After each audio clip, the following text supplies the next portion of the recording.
Evelyn at the doorway, wind in her braid, a lone rider approaching at dusk. The standoff at the cabin door, Jonah shielding Evelyn against outlaws. The wind carried the first bite of winter across the plains. It slipped through the broken boards of the Carter cabin, rattled the shutters, and moaned through the hollow places that no amount of patchwork could mend. Evelyn Carter sat alone, on the porch, her shawl pulled tight, her hands working slowly at the braid of her hair. Each morning she wove it the same way, tying it off with a fraying ribbon cut long ago from her wedding dress. She did not wear the ribbon for beauty. She wore it to remember that she had once been a wife, once belonged to something larger than herself. Now, with her husband buried under 2 winters of snow and soil, it was the last small ritual of dignity she could claim. The cabin sagged under years of weather and grief. Fences leaned drunkenly into the grass, waiting for collapse. The tools in the shed were rusting, their handles splintered from long neglect. Evelyn kept up what she could, mending with calloused hands, but the land grew heavier with each season, as though testing how long one woman could endure. On this late autumn afternoon, the sky bruised purple on the horizon, Evelyn noticed a rider approaching. The shape came slow across the ridgeline, horse and man outlined against the dying light. Strangers were not rare in these parts, but they seldom came with good intentions. She rose, braid heavy over her shoulder, and watched with the wariness of one who had been left too many times before. The rider came closer, reining in at the edge of her yard. His horse was lean and dust-streaked, its breath clouding the cold air. The man upon it carried the weight of the trail in every line of his frame. A long scar angled down his jaw, pale against the stubble. His eyes searched not with hunger, nor arrogance, but with a kind of tiredness Evelyn recognized, like a man who had outrun something yet not escaped it. He tipped his hat. "Name's Jonah Briggs," he said, his voice steady but low, as though careful not to disturb the silence of the place. "I'm looking for work, or at least a roof for the night. I can pay my way in labor." Evelyn said nothing for a moment. She had heard such offers before, men who promised strength but brought only drink, men who split her firewood but broke her peace. Trust was a door she had learned to keep barred. Her eyes measured him, sharp beneath her shawl. "I don't take in strangers long," she said. "I won't trouble you long," Jonah replied, "just till my horse gets back her strength." He shifted in the saddle, his scar catching the last red of the sunset. "You fences want mendin', wood want cuttin'. I'll do it quiet if you'll allow." The offer sat between them like the chill air. Evelyn could have turned him away, she had done so before, but there was something in his tone, an absence of push, an absence of swagger, that stayed her. He sounded less like a man seeking shelter, and more like one simply too tired to lie. Last she nodded toward the shed. "You can stable your horse there, supper's plain." Jonah dismounted with a slow grunt, as though carrying years in his bones. He led the horse toward the shed without another word, his boots sinking in the soft earth. Evelyn turned back to the porch, braid brushing her shoulder, her fingers tightening on the shawl as though to steady herself. She had opened her door, a crack, but it did not ease the weight of caution pressing in her chest. That night the rain came. It pattered first like fingertips upon the shingles, then thickened into a steady drumming that filled every silence. Evelyn ladled out stew from the pot that simmered over the fire. They ate at the rough-hewn table, the flames throwing long shadows on the log walls. Jonah's hands, scarred and calloused, cupped the bowl with quiet gratitude. He asked for nothing more, spoke only to thank her for the food. Evelyn studied him in the flickering light. His coat bore the wear of miles, his eyes the weight of things unspoken. He did not eat like a beggar, nor like a man accustomed to taking. He ate as though it had been a long while since anyone had offered him a place at their table. When the meal ended, the silence stretched. Rain softened against the roof. The fire hissed as drops found their way down the chimney. Evelyn set her bowl aside and rose to clear the table. Jonah stood quickly, offering to help, but she shook her head. "You're a guest," she said. He lowered his gaze. "Don't feel like much of one," he murmured. though perhaps not meant for her ears. Later, as he bedded down near the hearth, Evelyn lingered at the window. The rain veiled the world beyond her glass, blurring fence posts and tree lines into shadow. She felt the old ache stir in her chest, the loneliness that came not from absence alone, but from the weight of being unseen.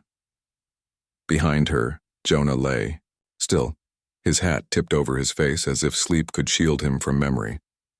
For the first time in many months, Evelyn felt the fragile presence of another heartbeat within her walls. She did not welcome it, not fully, but neither did she drive it out. Outside, the land breathed under the storm. Inside, two weary souls shared silence, marked by scars and solitude, their stories not yet spoken. Neither knew if this was a beginning, or merely a pause in their separate wanderings. But in that quiet, as firelight licked the logs and rain sang against the roof, Evelyn and Jonah recognized, without words, that survival had many forms.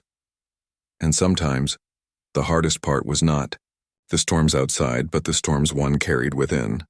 The days that followed took on the rhythm of labor, measured by the creak of tools, the crack of split wood, and the crunch of boots on frost-tipped earth. Jonah Briggs rose early, sometimes before the first light threaded through the pines, and set himself to work without being told. He moved with a patience that did not hurry, yet did not waste.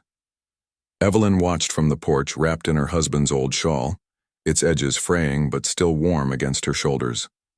She studied the way Jonah's hands steadied the axe before, striking how he tested the haft of a broken hammer before setting it right with a new wedge of wood. He treated even the smallest task as though it deserved reverence. Mending a fence rail, oiling a hinge, resetting the stones in her hearth, none of it was done with show, none with complaint. Evelyn, who had seen men rush through chores to reach the bottom of a whiskey bottle, felt a cautious wonder at the quiet respect with which he handled her world. Each night, he left the shed neat, tools returned to their place as though he believed order itself was a kind of prayer. Evelyn began to notice the way the place felt less hollow for his presence, though she would not name the feeling aloud. One evening, after supper, they sat as the fire cracked in the grate, throwing orange light against the cabin walls. Rain had passed earlier in the day, leaving the air sharp and clean, the scent of wet earth still drifting in through the gaps. Evelyn sat in her rocking chair, shawl pulled close, her braid heavy on her shoulder. Jonah sat across from her, arms resting on his knees, gaze lost in the flames. At length she spoke. "Where did you come from, Jonah Briggs?" His jaw tightened, the scar along it shadowed by firelight.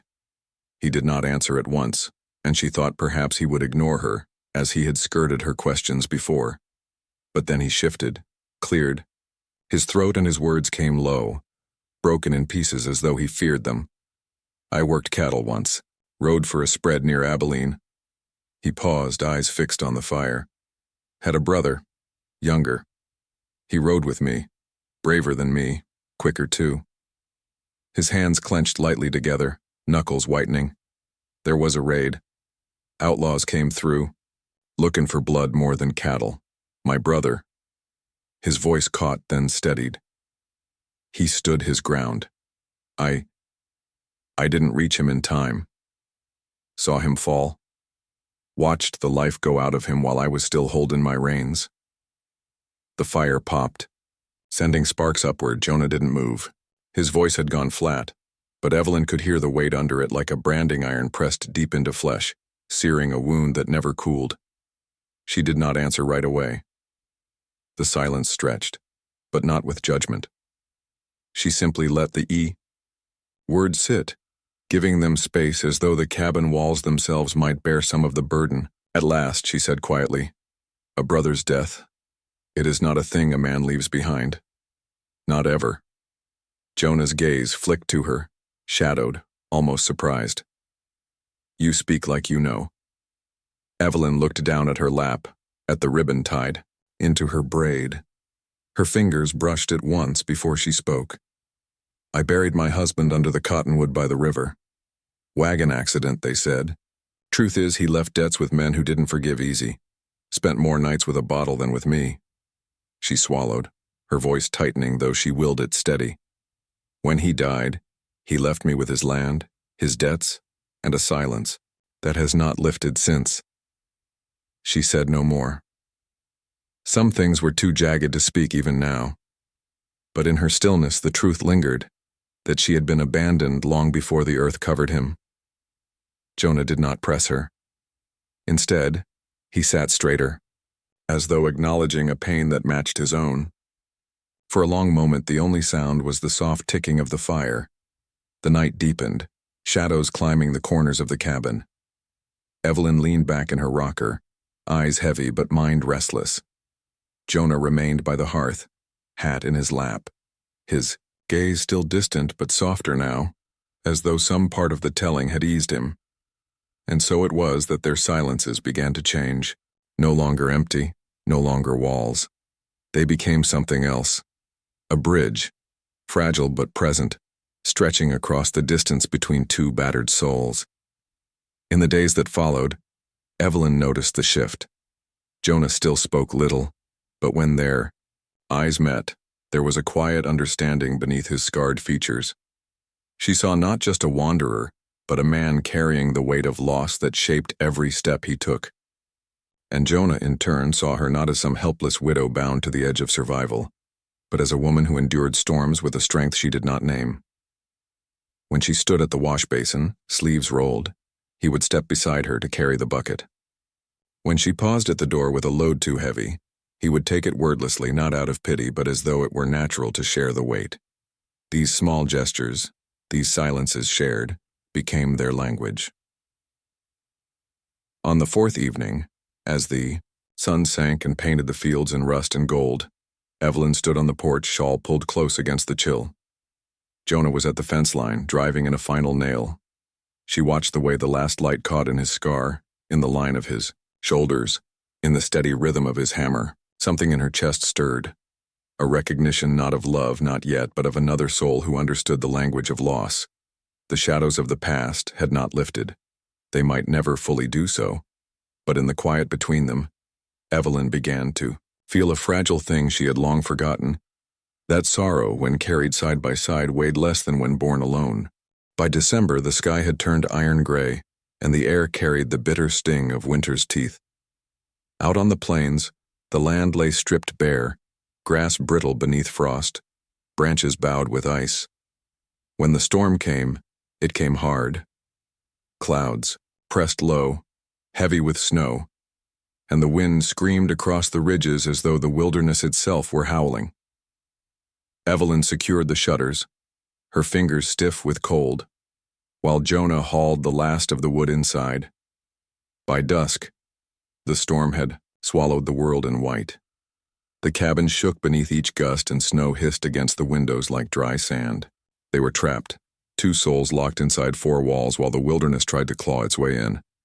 The fire in the hearth roared, but still the chill crept into corners. Shadows shifted with the flames, crawling along the logs of the cabin walls. Evelyn sat near the fire with her mending, though her hands often stilled, her eyes drawn to the man across from her. Jonah sat sharpening a knife, his scar etched deeper by the flicker of firelight. They had spoken little that day. Storms demanded silence, as though the wind itself might steal their words away. Hours passed, the storm battering against them like a living thing. At last Evelyn set aside her sewing, her voice low but steady. "I was 18 when I came here," she began. Her gaze rested not on him but on the flames. "My family was back east. My father warned me against it, said the West would break me. But I believed in love, and I believed in him." Jonah glanced up, his knife paused in his hand. Evelyn's voice softened. "I thought I would find a new life. A home, children maybe. Instead I found hardship and loneliness." She drew the shawl closer around her shoulders. "He left me to the cold more times than I can count. And when death came, it did not even bring me peace, only debts, only silence." She stopped, the words trembling with the weight of years unspoken. Jonah set down the knife, the whetstone. His eyes lingered on her, solemn, unreadable. At length, he said, "The West doesn't forgive. It takes more than it gives. I reckon your father knew that." A bitter smile ghosted across Evelyn's lips. "Yes, he knew.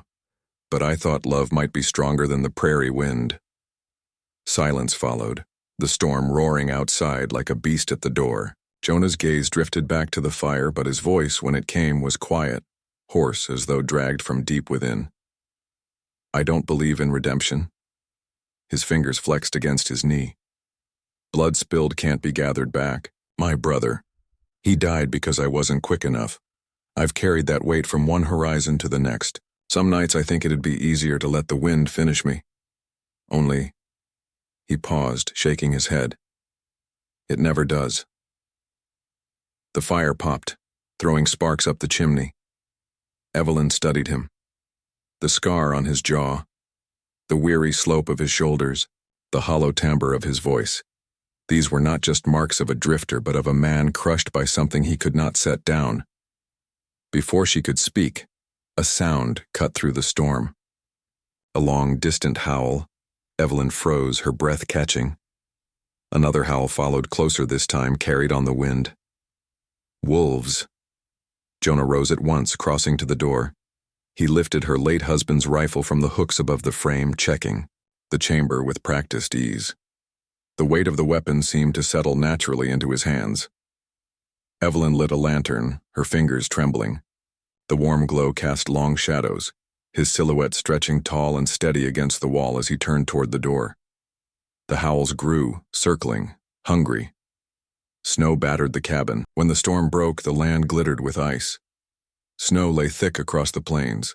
The world hushed, as though even the wind had tired of its fury. Smoke drifted from the cabin's chimney in lazy curls, and for a time, Evelyn felt a strange peace in the quiet. But peace in the West never lasted long. A week after the storm, Jonah saddled the mare and rode into town. Supplies were thinning, and though Evelyn usually made the trip herself, she had let him go. It was a small gesture of trust, but one she did not make lightly. She spent the day mending torn linens, stoking the fire, and reminding herself not to wonder if he would come back. When he did, dusk was falling and the wind carried the scent of smoke and horses on his coat. He set the goods on the table without a word. Yet something in the way he moved, the tautness of his shoulders, told her the day had not been simple. "What happened?" she asked. Jonah didn't answer at first. He drew a rag across his hands, as though scrubbing away more than dust. Finally, he said, "There was a boy, Lakota. Couldn't have been more than 12. Some drunk settler swung at him in the street. I stopped it." Her heart sank. "Jonah." He lifted his gaze, calm, steady. "What would you have had me do? Let the man hit him?" Evelyn pressed her lips tight, torn between gratitude and dread. "You don't understand this place, these people. They talk, and when they talk, they don't stop. A widow with a strange man under her roof. Let them talk," Jonah cut in, his voice low but firm. "I won't stand by and watch cruelty. Not again." Something in the way he said it silenced her. The shadow of his past hung in the words, though he offered no explanation. Still, her chest tightened, the echo of old fears rising like bile. She had lived beneath whispers before. She had felt the sting of judgment from neighbors who saw her husband's debts and her solitude as proof of her failings. She had no wish to feel it again. Her anger came sharp, though it was only fear in disguise. "You've drawn eyes on us. We didn't need. On me." Jonah's jaw worked. He didn't argue, didn't defend himself further. He simply turned away, his silence heavier than words. That night, Evelyn found him sitting on the porch, the broken rocking chair, the one her husband had left splintered after a drunken fit, sat beside him whole again. The wood was sanded smooth, the joints tightened, the seat steady. She stepped closer, lantern in hand. "You fixed it." Jonah brushed a palm across the armrest, his scar catching the glow of the flame. "Seemed a shame, letting it rot away. Some things deserve to be made whole again." The words struck something deep within her. The chair had sat broken for 2 years, a silent monument to anger and loss. She had never touched it, never allowed herself to. Yet here it stood, mended. She wanted to ask if he knew what it meant, what memory he had stirred. But the look in his eyes stopped her. He wasn't speaking only of wood. Later, after the dishes were washed and the cabin quiet, Evelyn noticed the door ajar. She stepped outside, wrapping her shawl close against the cold. Jonah stood in the yard, staring upward. The stars spread endless above them, the sky sharp and black, pricked with light like scattered diamonds. She joined him, her breath misting in the chill. "What are you looking for?" she asked softly. His reply came after a long silence. "A place where my sins can't find me." The words hung in the night air, fragile and heavy all at once. Evelyn searched his face, but he kept his eyes fixed on the sky. She wanted to tell him she understood, that she too sought a place where judgment could not follow, where loss could not gnaw, but the words stayed lodged in her throat. So instead she stood beside him, the shawl pulled tight around her shoulders, her presence an answer he could not name. They lingered in silence, 2 figures beneath the sweep of the heavens.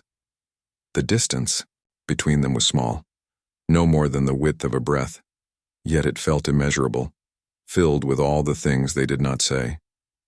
Inside the cabin the fire burned low, but outside the night seemed endless. The repaired chair waited on the porch, a quiet witness to what had passed. Evelyn's heart ached, not with loneliness, but with something more dangerous.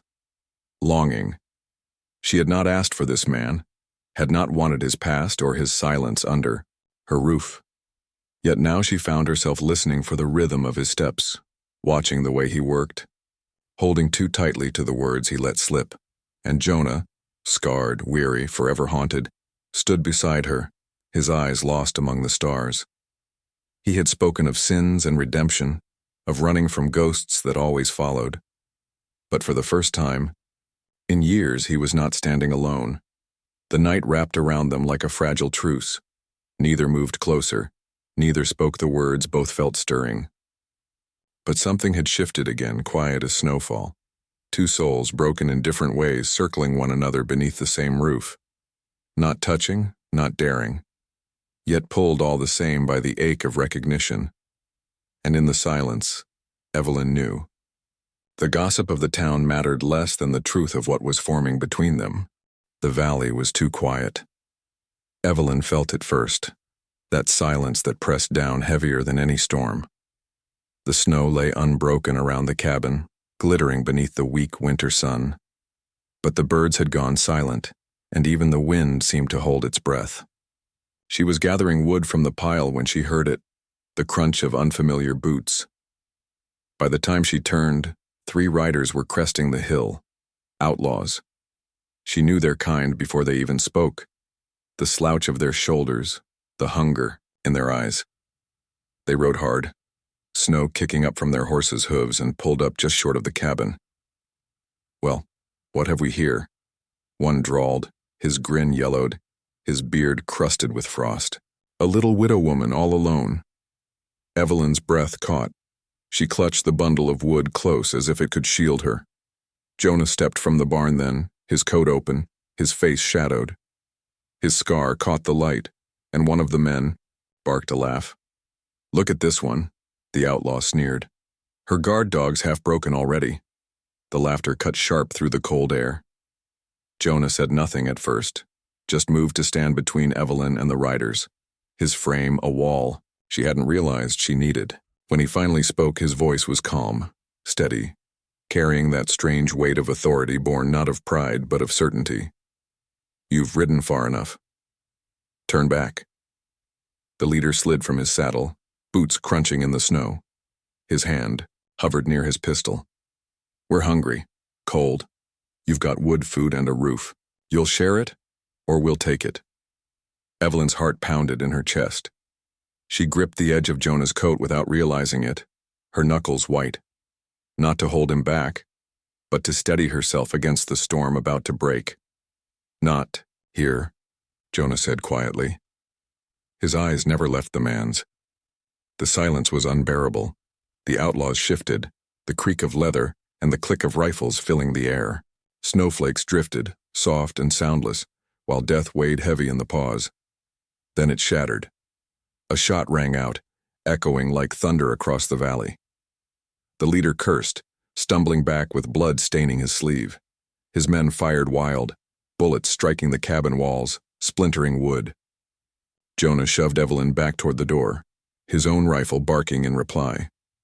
The world blurred into smoke and shouting, hooves thrashing against snow, and then, as quickly as it began, it was over.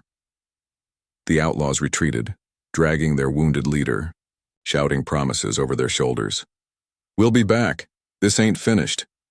Evelyn clung to the doorframe, her chest heaving. The cabin smelled of gunpowder and fear. When she turned, she saw the dark stain spreading across Jonah's shoulder. "You're hit," she whispered. "It's nothing," he muttered, though his steps faltered as he crossed the threshold. Inside, she pushed him onto the chair he had mended weeks ago. Her hands trembled as she fetched cloth, water, whiskey. His coat came away heavy with blood, and beneath it, the wound glistened angry and red. "Hold still," she said, though her own voice shook. She pressed the cloth hard to the gash, and Jonah sucked in a sharp breath through his teeth. The lantern light flickered across his face, casting shadows that made him look older, wearier. Sweat beaded his brow. Evelyn worked in silence, binding him with strips of linen, her fingers brushing the heat of his skin. Smoke and blood mingled in the air until she could no longer tell which made her dizzy. When at last the bleeding slowed, Jonah leaned back, his chest rising hard. His eyes fixed on the fire, but his voice, low, rough, was not meant for the flames. "I wasn't always the man you think I am," he said. Evelyn paused, cloth still in her hands. "What do you mean?" His gaze darkened. "Once, there was a woman. And a boy. The raiders came. I froze. His voice broke, and he swallowed hard. "I let it happen. I didn't move, didn't fight. And when it was over, I swore I'd never be that man again." The words tore from him like confession, ragged and raw. His scar seemed deeper in the firelight, a mark not only on flesh but on soul. Evelyn's throat tightened. She should have pulled back, should have recoiled from the ugliness of it, but instead she set the cloth aside and placed her hand, trembling, steadying on his uninjured arm. "We've all carried sins," she whispered. "Survival doesn't make us saints, but it keeps us human." For a moment, the room was unbearably still. Jonah's eyes found hers, searching as though waiting for her to turn away in disgust. But she did not move. She held his gaze, her hand firm against him. Something shifted between them then, subtle but undeniable. The fire crackled, casting them both in gold and shadow. Their wounds, hers invisible, his bleeding, seemed to belong to the same story. Now woven together in silence and smoke, Evelyn drew a slow breath. She had thought herself long past the age of hope, long past the danger of wanting. Yet here she was, her heart racing not from fear, but from the nearness of him. And Jonah, scarred and broken, felt, for the first time in years, the weight of his shame grow lighter simply because someone else had chosen to bear a piece of it with him. The storm outside had passed. But inside, in the fragile warmth of the cabin, another fire had been kindled, a fire between them. The dawn came sharp and brittle, the kind of cold that burned the lungs. Frost clung to the window panes, and the horizon glowed faint with the promise of sun. Evelyn had not slept. She sat by the dying fire, hands wrapped around a tin cup gone, cold, eyes fixed on the door. Jonah stood near the window, rifle in hand. His shoulder was stiff beneath its bandage, but his grip did not falter. He had risen long before first light, his movement steady, purposeful, the way a man did when he knew what the day would bring. "They'll come," he said simply. Evelyn nodded. She had known it too. Outlaws did not forget humiliation, nor did they forgive wounded pride. Last night's skirmish had been but a warning. Today, they would return. By mid-morning, the snow carried the echo of hooves. 5 riders this time, not 3. Their shadows stretched long against the white ground, their laughter carried on the wind like a storm rolling close. Evelyn's heart raced, but she forced herself to steady her breath. She checked the second rifle, the one that had belonged to her husband. Her hands no longer trembled the way they once had. Jonah glanced at her, his scar catching the pale light. When the first shot's fired, stay low. Aim for the man, not the noise. Her throat tightened. She wanted to tell him she was afraid, but instead she met his eyes and nodded. I'll stand. The riders drew up before the cabin, boots crunching, horses snorting steam into the air. The leader's arm was bound in a dirty sling, but his grin was sharp as broken glass. Thought you could shame us and hide? He shouted. We've come to take what we should have yesterday. Jonah stepped onto the porch, rifle resting, easy in his hands. His voice was calm but carried across the frozen yard. You'll take nothing here, not today. The first shot came like thunder. Snow burst where the bullet struck the cabin wall. Jonah fired back, his shot true. The yard erupted in chaos, gunfire cracking, smoke burning the air, horses screaming as they reared.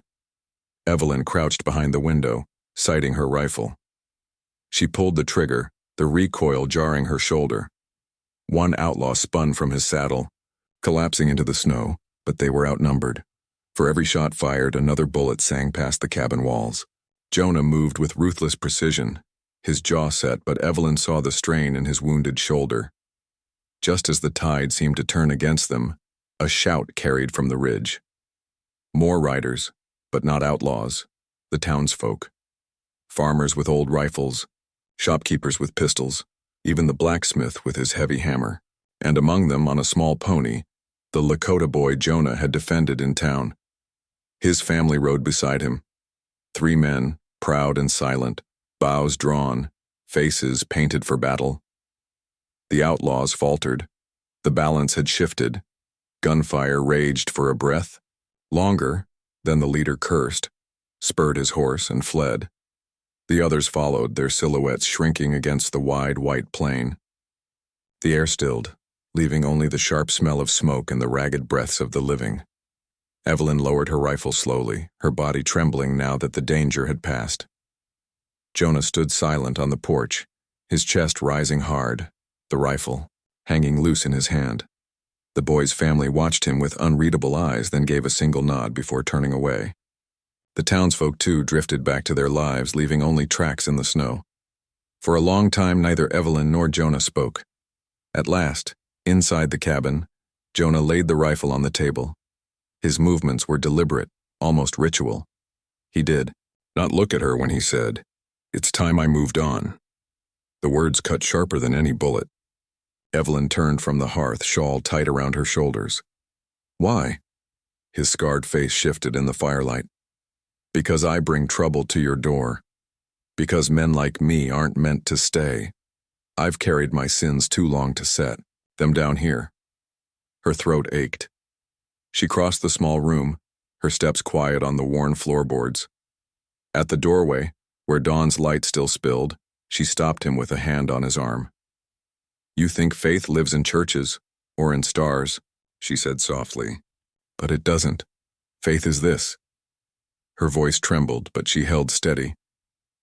2 broken souls choosing to keep standing. Together. Jonah looked at her then, really looked. Not at the widow defined by her loneliness, nor the fragile woman whispered about in town. He saw her braid unbound by the wind, her shawl wrapped against the cold, her eyes lit with something fierce and unyielding. For the first time in years, he felt the weight of his exile loosen. Not erased, not forgiven, but shared. The silence stretched long between them, and then Jonah gave a single nod. Not a vow, not a promise, just a quiet surrender to the truth she had spoken. Later, when the sun was high, 2 figures rode side by side down the valley road. The town waited ahead, roofs dark against the pale horizon. Behind them, the cabin, stood firm against the snow, smoke curling from its chimney, a sentinel of survival. They did not ride as savior and widow, nor as redeemed and redeemer. They rode as two scarred souls who had found in the wreckage of their pasts a reason to keep moving forward, not perfect, not whole, but alive. And somewhere, in the cold expanse of the plains, the faint, flickering promise of love rode with them.